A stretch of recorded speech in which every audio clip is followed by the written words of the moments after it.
Diversity, equity, and inclusion slowly ramped up in workplaces before hitting a fever pitch, peak, and then completely crashed out. That was always inevitable, which doesn't make it less disappointing. But today we are here to talk about the death of DEI and why at Nova it never mattered to us anyway. Yes, and welcome everyone to Looping You In. It's the Nova Collective podcast where we say the quiet part about working and work out loud. And then we bring all that together. That includes our favorite topics, leadership, learning, community, and connection. I'm Jasmine, and I'm joined here with my co-host, Brynne. Hi. And we're with the Nova Collective. And just in case you're wondering, the Nova Collective is a learning development, leadership, and communication consultancy that helps organizations navigate complexities. And on each episode of Looping You In, we're going to bring you behind the curtain at Nova. Sometimes we'll call it center stage. Who knows? This is the inaugural episode. But the conversations that we have when the AI transcriber is turned off in our meetings, those are the conversations we are bringing to you all. And also the challenges our clients face on a daily basis and what we're noticing in the L&D space from our unique vantage point. So today is our inaugural episode. And Brynne and I are just going to chit chat and you're going to be along for the ride. Awesome. Yeah. So as Jasmine said, first episode out of the gate. I love that intro, Jasmine, because it kind of sounds like us in a nutshell, like kind of messy and like all over the place. But it's true. You know, we've always talked about, we wish somebody would record some of our team Zoom meetings and just put them online, some of the stuff that we talk about and the way that we talk about it.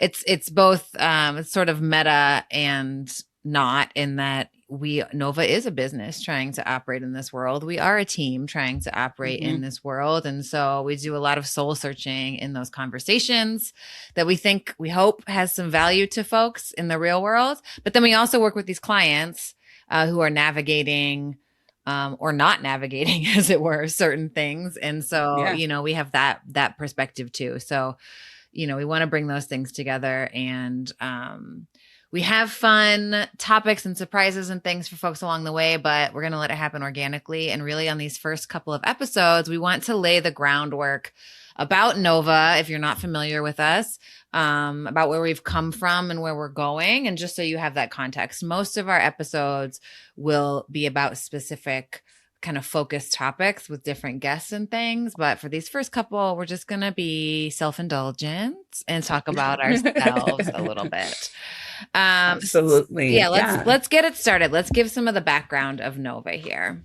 Yeah. So let's talk about what is Nova? Who are we? How long has Nova been in business? Yeah. And, you know, just again, for context, my name is Brynne Hovde. I'm one of the partners at Nova. So I have been on this train for almost 10 years now, since we started Nova in early 2017.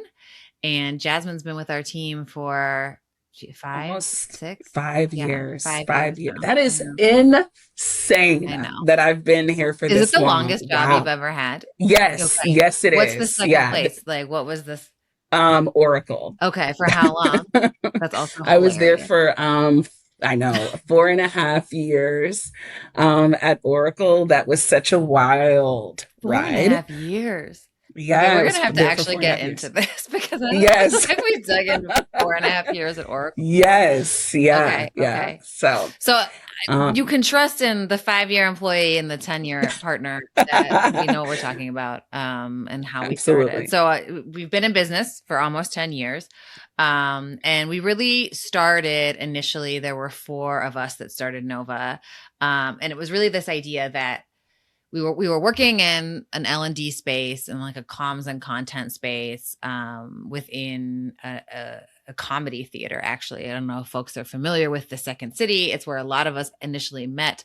It's a Chicago sort of iconic comedy and improv theater. And most folks who know about Second City don't know about the business side of it, right? So we were part of a team called Second City Works that specialized in sort of applying improv philosophies and tenets to workplace skills, behaviors, team building, all those things you might think about.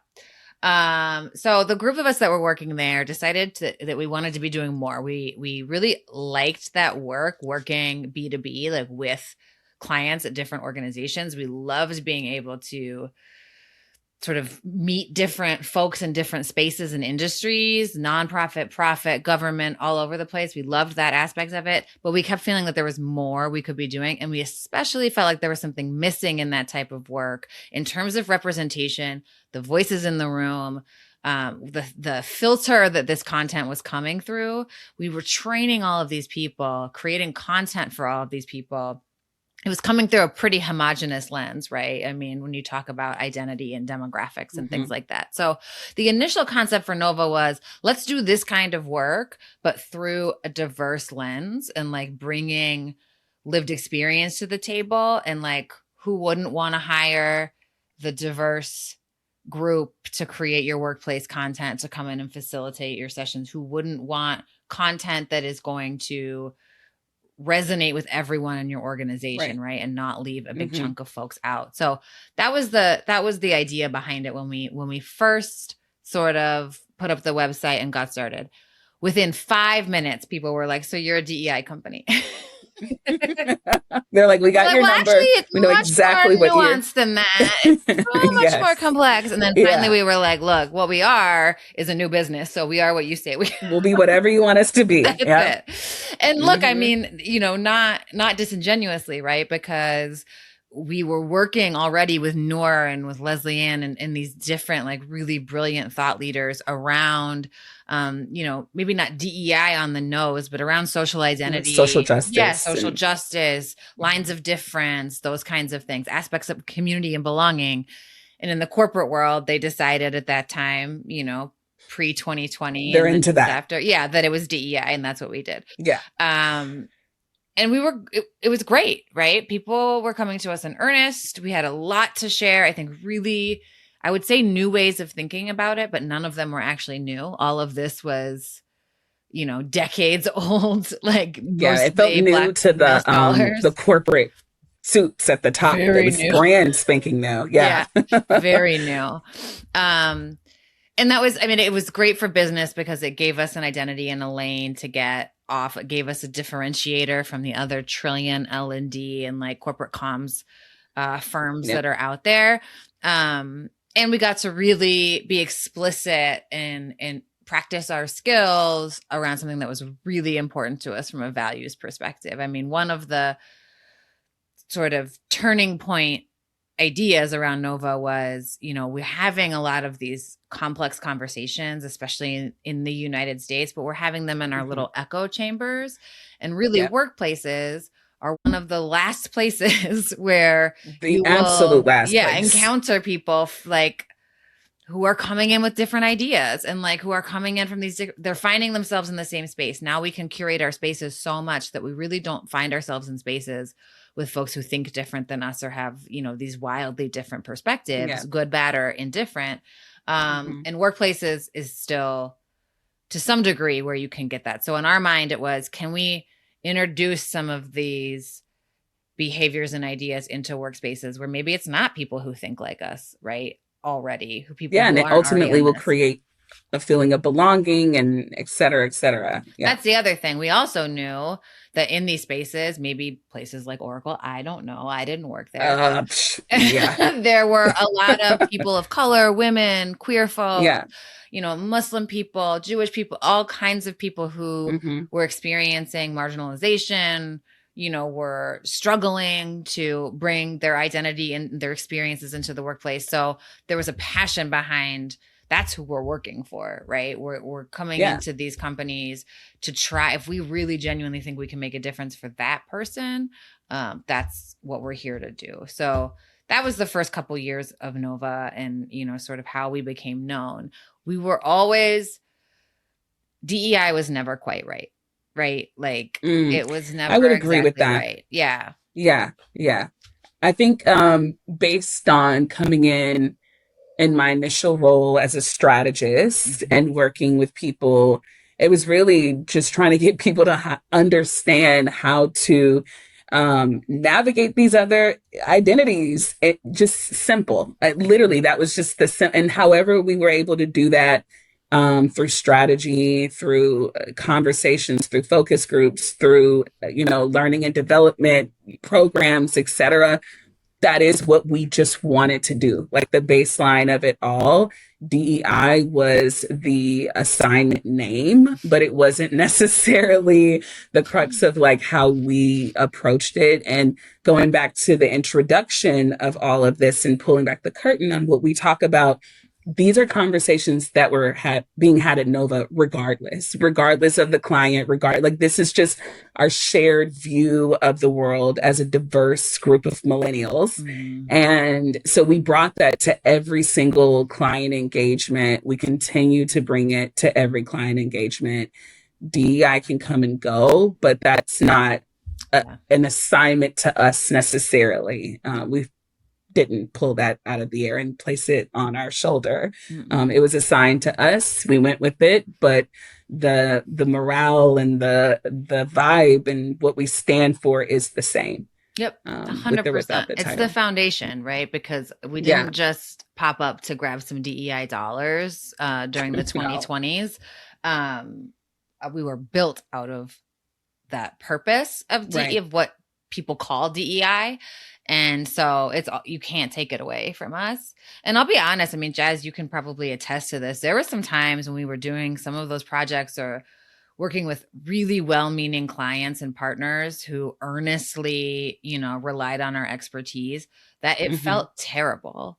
Because it was such a knee-jerk reaction for so many folks. And we tried to be discerning, but I think at the time, like a lot of things were happening fast and furious, and our main goal was to have strike while the iron is hot, have as big an impact as you possibly can. Again, less about the money and the growth of the business and more about impact. And that would mean, I think at the time we even knew this is not a lasting thing that's happening. And it's tricky to navigate that because you want to do work with impact. You're also like, is it helping a little bit right now, this moment for this one person there? Like, it was a lot to sort of philosophically navigate while you're also very busy and in demand. And, also it's hard. You can't really tell people like, we don't think you're genuine about this. We don't think you're committed. I mean, we feel like this is going to collect dust, on your desk. Did say that, right? We were like, we're going to make you this thing. That. And the worst thing you can do is put it on your shelf. But I think what we're seeing now is that there's a lot of folks who couldn't be more happy to step away from the DEI work. And then there's some that are continuing because they really believed it the whole time. And then there's some in the middle that really do believe in it and ride for it, but also are currently, stressed and feel pressure to not do it because it puts them on some sort of radar, or puts a target on their organization in some way. So what do you think about like our impact? So when you think about 10 years of service, so to speak, the clients that we've worked with, and we've worked with some really high-end clients. The roster ain't bad. Name drop. And done, so, it's not bad. We've been trusted with some very, very big brands. And we've done so much work and we've traveled all over. When you think about the overall impact of Nova, what do you think? Like, what do you think is our biggest area of impact? Do you feel like we've made an impact? What do you think? I mean, I absolutely know that we've made an impact. I know that we have. I would agree. I think progress is a very squiggly line for society and small businesses and everything. When I think about impact, the first thing I think of is our team, right? And ups and downs and, different iterations of our team, but continuing to carve out a little place in the world where there's some of us that get to come together and be as smart as we can be and as kind as we can be and as curious as we can be with one another is still, I mean, it's, 12 people who weren't doing that 10 years ago or 20 people or however big the team is at any given time. So that impact to me is like precious. Beyond that, I think the impact with our clients, again, there's such an individual impact. I think all of us could tell a story about the one person who had a sidebar, or the one person who said, I never thought of this like this, and I'm really reevaluating everything. Or the one client, it's never, not that it's never, when we're putting out proposals, I'm going to show you all the data and all of the impact statements and the metrics, because we do, as you know, cross our T's and dot our I's on the metric. Right. But what's in my heart is the one time an illustrator changed a Black person's hair, right, to look realistic. Absolutely. It's like these tiny micro things that you're like, that matters to me, because that's going to go in a textbook that nursing students are going to see, and that impact is everything. And yes, absolutely. 94% of our participants say they have something, like we can give you those stats all day long, but like what lives in my body are those tiny moments with people. I love that. And also, while you're speaking, thinking about the little tours that I've been able to be on, both near and far, and just all of the people that I met that have cried on my shoulder or said, like, I feel better because you all were here. Yeah. Or I wouldn't have thought about it this way, or, please don't leave. This is great information. And, just all of just the presence that we have going into these rooms in person and virtual, and just hearing the immediate feedback of people feeling changed or thoughts being provoked that wouldn't have been had we not entered in the space. And that to me has been why I've been at Nova for so long, the longest position I've ever held, because that is exactly what I want to do with my life. Yeah. I want to feel like when I wake up every morning, I'm contributing to community, to society, to people, and to be able to do that in this capacity and call it work is just been really a joy. And I feel so privileged to be able to do it. So that is how we feel about working at Nova.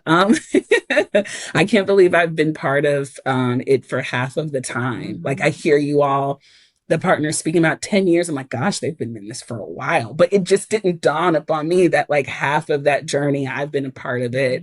And so it's just been really great. Yeah. Yeah. Absolutely. Yeah. Seeing all the different iterations of business and all of that good stuff. So I'm just so grateful to be a part of it. I think the other thing that is unique about Nova, and it's where we started, where we're at now, I gotta say it, it's the women. Like, the reason that the four of us started Nova is because wherever you have worked, the people getting the most shits on have been the women that you're working with, right? Like, agreed. It's a fact. It's just true. Yeah. It's, I used to work in a production space, and like it's the people who won't let things fall through the cracks. The folks that have a dashboard created before you even ask for it. They're doing these things. They're reminding people. They're covering this. If you drop this ball, they're picking it up. It's always these women that are making this stuff happen. It's rarely these women who are in charge of anything. That's also true. And so that was, if I had to surround myself with people that I knew we would have each other's backs, and like, a lot of things can go up and down in a business. If you have a unshakable belief that your team and your partners are the smartest, like most organized, most caring people in the game, like there's nothing that can come your way. And for 10 years, that has been true. And like, it had started with the folks that started it, and then quickly become, and you've seen, we've built the team around people that we've known for a long time and been in the space with, because we've built this trust.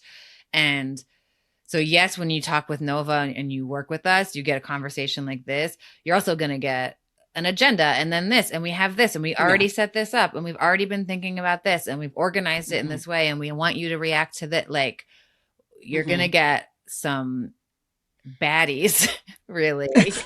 Not the Nova baddies.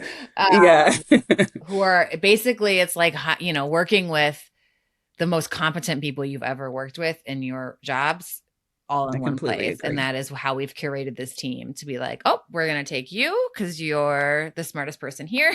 And remember that person we worked with at this place? They were super smart. Let's bring them over. So We can go from DEI to, I don't know, dance classes, and I'll feel like we got. And we often threaten to do that. I know. There At the is office, we have like a little list going on our whiteboard of other business ideas that we threaten to get into. Gelato, gospel choir. I think yes, the ice there. cream shops. I Yep. was just about to say, yeah, Always and an not ice not cream even shop. to exclude the commune that gets discussed once or twice a year It's as become well. more of like a bunker situation. Pretty much, yeah. So come It's a join little that. scary. It's a little scary. But again, if we're in an apocalyptic situation, come find the Nova bunker, because I'm telling you, some type A women are holding it down, and you're going to be in good company. That is a fact. Yeah, that is such a fact. All right, so shifting gears a little bit to like DEI, because that's what we started like chatting about it, and we talked about how that was like the name tag that was slapped on our shirts, but not not necessarily something that we intended to have. How do you think like Nova has shifted either out of that, or what have we done to adjust based on the state of DEI and the death of it, really? Yeah, no, I think, I like to say too, like we get no prizes for this, but like we saw this coming, right? Like this is not new. This is not new in terms of like, again, societal cycles around different like civil rights, social justice topics. The cyclical nature is very consistent. And so it was not hard to see the writing on the wall when it came to this work. And I'll say that, we were constantly trying to push this work even when we were in the thick of it. So, really in the last couple of years, and Jazz, you were part of a lot of these conversations, we kept kind of poking it and saying like, but DEI, like in service of what? That was the one thing I think, when we were talking to clients, even, back in the 2020, 2021, they had such a hard time seeing DEI as part of a larger culture in their organization. Yeah, it was its own separate thing. And we just kept saying, infuse it in your culture. This is who you are. It's not a separate thing. Yeah. Or like, you don't have a DEI issue. I mean, you do, but your actual issue is trust in the organization. And then that is landing on people of color in your work. And we had the data for this, right? We were running surveys. We were doing focus groups. We had assessment tools. And folks were like, great, but we just want to talk about DEI. And you're like, okay, but trust it. Like, these are foundational things. You can't just skip it and put a Band-Aid on Juneteenth and we'll call it good. And that is definitely what a lot of people decided to do anyway. I was about to say, they're still doing it. But, I mean, we had a couple of those great clients who were like, let's dig in, let's roll up our sleeves and like pull it out by the roots. But most folks were like, but what about Juneteenth? So I hope people are still getting that day off. At least it could be one victory from the DEI day. I know. But earlier than certainly any, federal shift in anything, we were saying like, why DEI? Like, great. So what if a client actually solved it, right? What if a client had perfect diversity, whatever that means, perfect inclusion, perfect equity, which we know are not even like possible things to achieve. Right. But why? And so we kept kind of peeling that back, and that got us to this idea of like, what are we trying to do with these three things? And for us, and especially when it came to like workspaces, we wanted to lean into we're trying to build community. We're trying to mirror the best parts about society at large, civilization, and look at how groups come together and for a common goal, and where does that function in a really healthy way, and where does that function in a toxic way. And of course, a lot of times in workspaces it tends to be more toxic because you're talking about a completely different foundation for why folks are coming together. But we have schools, we have fandom, we have cities and towns and villages, churches and fraternities and sorority. We have all these different ways in which community is built and comes together for common goals. And it doesn't mean that it's that everybody loves each other. It doesn't mean that people even all like each other, right?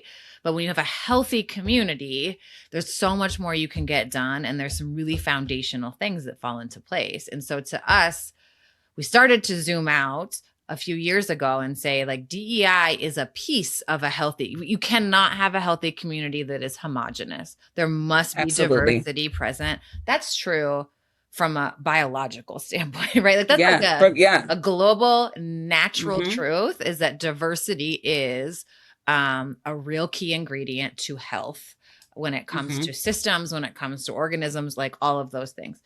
So diversity is a pillar of that. Inclusion and a sense of belonging are a pillar of a healthy community. You can't have a healthy community where folks are feeling excluded and pushed out. And equitable practices, equitable outcomes are part of a healthy community as well. Those are 3 things, but there's so many more that we were uncovering as we went through that. And I think that's what I know I got really excited about, like things clicking into place as we started to look at this healthy community framework around now we're talking about trust and psychological safety. Now we're talking about communication and transparency, a shared mission and values, these things that are not like on the nose DEI, but very, still very elements of it. Yes, they live next door. They hold hands. Like, they might have dinner together sometimes. So right. That became, I think, a way that we were approaching our work that was really exciting and felt more authentic to us, was to be like, yes, DEI within this greater framework. Now, that is not that exciting to other people who were like, no, but I was told I have to do a DEI program. And you're like, correct. Like, what else? Where's your DEI stuff? And I will be very candid and say I struggled. So it was the name tag that was slapped on our shirts. I went with it. I was like, I drank the Kool-Aid. I'm in it. We're in it. This is what we do. She's like Queen. Yeah. yes. I'm like, this is what I do. And of course, no one knew what I did for a living. You know, my family, like, she's in insurance or whatever, something she's doing. Like, that's a whole other conversation. But it was hard for me because I, adore social justice, and I grew up with that in my home. It's a way of life. I come from a marginalized community. And so being able to formulate the movement under this title that initially felt kind of ridiculous, I was like, great. This is marketable. I have a branding background. This is great. When people think of these 3 letters, they're going to think of this thing that I stand for. Right. Perfect. And so when it started to disintegrate, in that way, in that particular way, as it being DEI as we knew it, that was really hard for me. And to shift even what to call it and how to reframe it. And I felt like a sellout for trying to reframe it. It was really, I struggled with it. And then to pivot over candidly to community, I was on calls like, why are we doing this? We're going soft, like I really didn't understand why. And now, to your explanation, really sitting with it and understanding that titles don't make the movement is a very important thing to understand. And once that really occurred to me, I'm like, I don't care what we call it. Let's just do it. Yep. And then do it so intentionally that it's not only sequestered to diversity, equity, inclusion, and even belonging, but all of these other, to your point, these other elements that go hand in hand. 100%. So it makes a lot of sense to me now. Yeah. No, I agree. I struggle too, because I think both of us are fighters too. And a lot of people, in this space are. And, we were trying to be ahead of the curve, but the writing was on the wall, and there is definitely an element of retreat in it. I mean, and true. Not to us, but I think to the overall, but just in general, externally, right? Like, and that's the point, right? They're trying to criminalize DEI now, and where I got to was like, go for it. I don't do that anyway. We do this, right? Like, you've just labeled some. That's why the branding never worked, because if you can take something and put it in a box like that, then you can also take it and decide it's illegal, or decide, not villainize it, report it, withhold funding for it.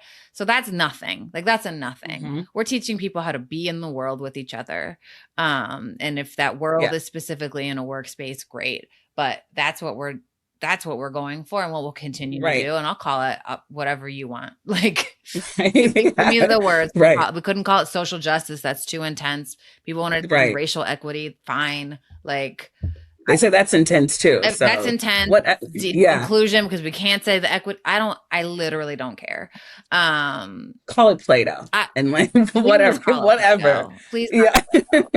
But what changed for a brief shining moment was that, women, Black folks, queer folks were invited to the table and and amplified and heard, and they had power in their organizations in a real way.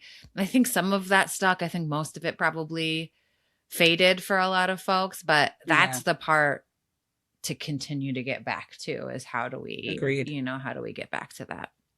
No. And so if you are a client that's worked with us before and you have seen new branding or what you may feel like is a pivot or anything of that, I hope that this is an explanation of like where we sit with that and where we stand.